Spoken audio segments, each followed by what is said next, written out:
Llega el tiempo del análisis de la inteligencia económica en Capital Radio. Vamos a comentar algunos de los elementos más candentes a esta hora de la mañana. Y entre ellos podría estar Tesla subiendo en el mercado fuera de hora un 12% tras publicar unos resultados que han sorprendido esta vez en positivo a los analistas, a los expertos. Es uno de los 7 magníficos de los Estados Unidos. Y nos acompaña en Capital Radio para hablar de este y de otros temas importantes a estas horas el CIO, el Chief Innovation Officer del EA University. Salvador Aragón, ¿cómo estás, Salvador? Muy buenos Muy bien, días. hola, muy buenos días, ¿qué tal todo? Un placer estar con vosotros. Un placer. Bueno, pues Tesla esta vez parece que ha sorprendido a los expertos. ¿Por qué crees que lo ha hecho? Bueno, yo creo que hay una combinación de que efectivamente está consolidando su posición de mercado y luego algo que Tesla siempre ha hecho de una forma brillante, ¿no? Y es la generación de expectativas. En términos de resultados, pues vemos cómo sus ventas y cómo su diversificación de mercado, pues está dando unos resultados muy, muy interesantes. Sube las ventas, sube los beneficios y además se vuelve un poquito menos dependiente de las ventas de vehículo y es capaz de desarrollar otras líneas de negocio vinculadas a la energía, que en palabras de Elon Musk es su visión fundamental de futuro. Y además ha hecho un juego muy interesante, pese a algunos problemas regulatorios, como presentar ya la primera propuesta razonable de un servicio de robotaxi en Estados Unidos, tanto en Texas como en California. Con lo cual nos encontramos ante una compañía que está haciendo bien desde el punto de vista operativo y sigue manejando de una forma, yo diría que magistral, ese juego de expectativas, ¿no? Ese mensaje de que el futuro es Tesla.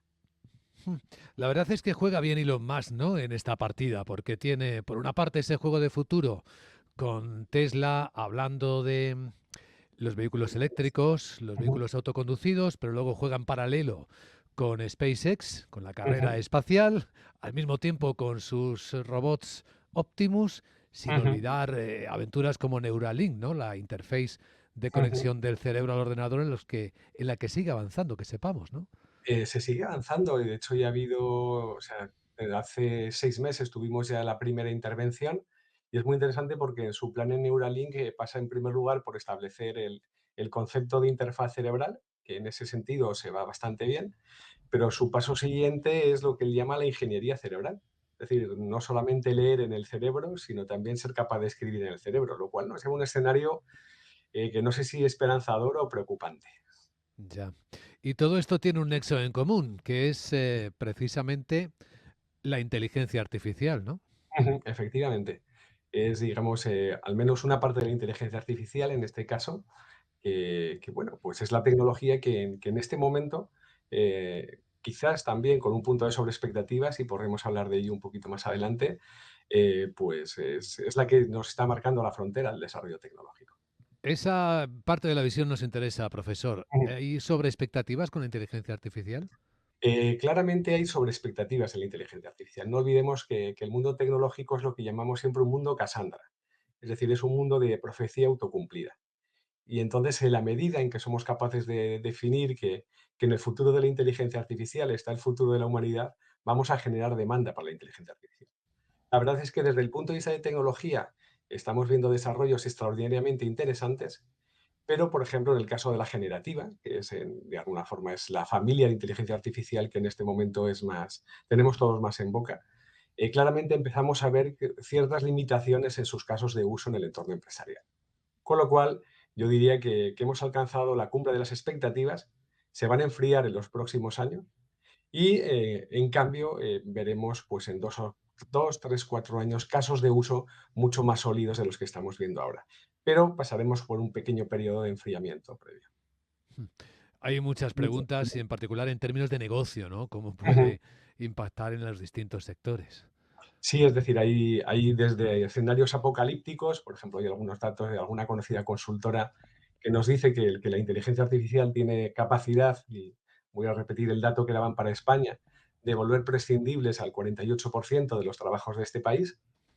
Y por otra parte tenemos visiones tecnoutópicas, ¿no? Diciendo que la inteligencia artificial, por sus incrementos en la productividad, nos va a llevar a una sociedad casi del ocio, en el sentido más positivo del término. Ya veremos en qué punto nos quedamos.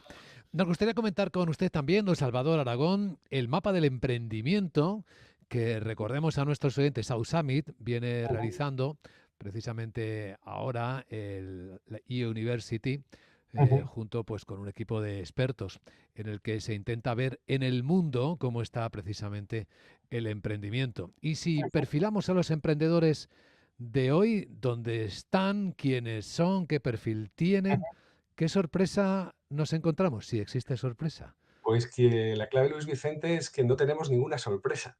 Es decir, nos llevamos básicamente 5 o 6 años con una visión del ecosistema extraordinariamente estable, lo cual nos lleva a una reflexión que tiene su lado positivo y su lado negativo.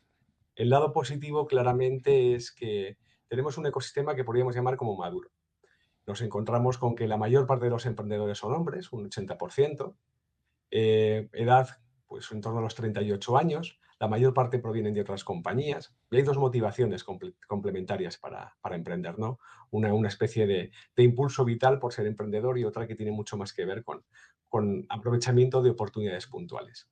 Desde el punto de vista de las startups, pues nos vemos que efectivamente la inteligencia artificial se ha convertido en la tecnología más demandada, en el sentido de que se descubre ahí una oportunidad, pero quizás el problema más relevante tiene que ver fundamentalmente con esa enorme estabilidad en términos de qué tipo de startups se están creando en modelos de negocio y cómo es el emprendedor. Por ejemplo, los datos que estáis mostrando implican que el emprendedor en España es extraordinariamente cualificado, práctica. El Sí. 98% de ellos tienen formación universitaria superior. Y eso nos dice Mm. algo que es muy interesante. Tenemos un ecosistema muy consolidado, pero que está alcanzando su límite de crecimiento.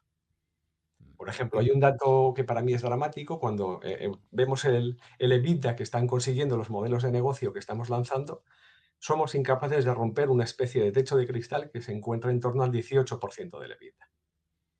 Eso nos quiere decir que el ecosistema funciona, que está consolidado, pero que tenemos que repensarlo, que hemos alcanzado el límite de crecimiento, mm, que no está dando cabida, por ejemplo, y es muy dramático la composición hombre-mujer, que solamente es el 20, en términos de porcentaje de emprendedores, solamente el 20% son mujeres, y llevamos 10 años y en prácticamente todas las geografías con el mismo dato, y que tenemos ahí un problema, o mejor dicho, una oportunidad.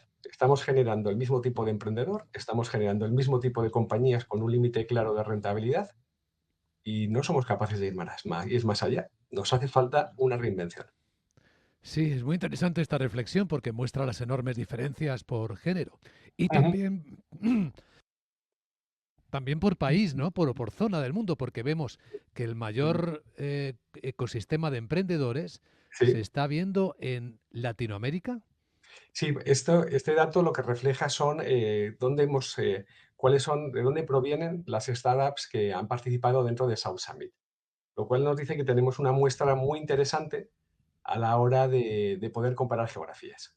Pero son fundamentalmente, no refleja, digamos, el volumen de cada uno de los mercados. Claramente el volumen más grande es Estados Unidos, lo cual Sí. juega con unas economías de escala muy distintas.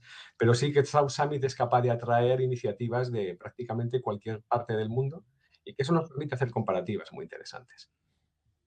Desde luego, porque aquí no solo es la cultura, sino también el contexto, ¿no? Donde el emprendedor nace, crece y puede desarrollarse. Y tiene que ver mucho con la financiación y con la burocracia, ¿no? Que es donde se pone el objetivo últimamente. Sí, ahí lo que pide el emprendedor fundamentalmente cuando le hemos preguntado qué le pide al ecosistema, claramente la primera motivación es una motivación financiera.